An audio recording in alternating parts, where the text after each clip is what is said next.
রাজনৈতিক নেতা যদি আমাদের তাফসীর মাহফিলে এসে দলের জন্য ভোট চাইতে পারে, আমার প্রশ্ন, আমরা কোরআনের ধারক বাহক, আমরা মাহফিলের আলোচক, আমরা মাহফিলের বক্তা, আমরা যদি আমাদের স্টেজের চেয়ারে বসে বলি আল্লাহর জমিন চলবে আল্লাহর কোরআনের সংবিধান দিয়ে, তবে অনেকের গায়ে জ্বালা শুরু হয়ে যায় কেন?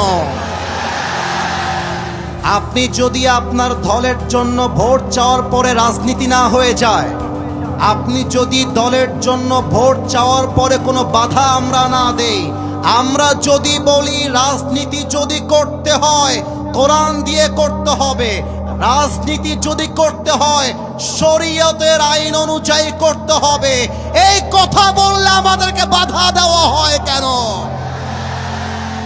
অতএব গাজীপুরের জমিন থেকে স্পষ্ট ভাষায় বলছি, এখানে বিএনপি আছেন, জামাত ইসলাম আছেন, চরমোনাই আছেন, হেফাজত আছেন, কওমি আছেন, আলিয়া আছেন। I respect everyone, I salute everyone from my heart.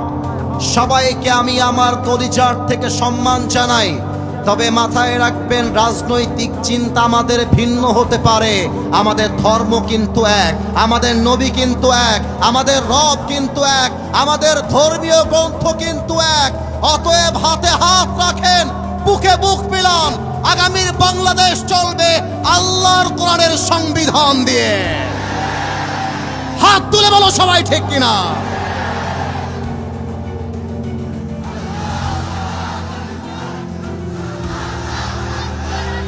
আপনারা দেখেছেন ঢাকাতে ওসমান হাদির মাথায় গুলি করা হয়েছে। আমরা শুনেছি আসামিরা নাকি বর্ডার ক্রস করে ভারতে প্রবেশ করে গেছে। আমার বর্তমান সরকারের কাছে প্রশ্ন, বাংলাদেশে আমাদের যুবকদের কলিজার টুকরা ওসমান হাদিকে গুলি করে তারা দেশ ছাড়লো কেমনে? এটা আমার জাতির কাছে প্রশ্ন। আপনারা যদি জামাত বিএনপির মারামারি বন্ধ করেন, হুজুরে হুজুরে চুলকানি বন্ধ করেন, হাতে হাত রেখে কাজ করতে পারেন, আমি আসিফ হুজুর আমার বুকের পাটার সমস্ত শক্তিকে এক করে বলছি, আওয়ামী লীগ তো দূরের কথা, আগামীতে নব্য কোনো ফ্যাসিবাদ এই বাংলার মাটিতে তৈরি হবে না ইনশাআল্লাহ।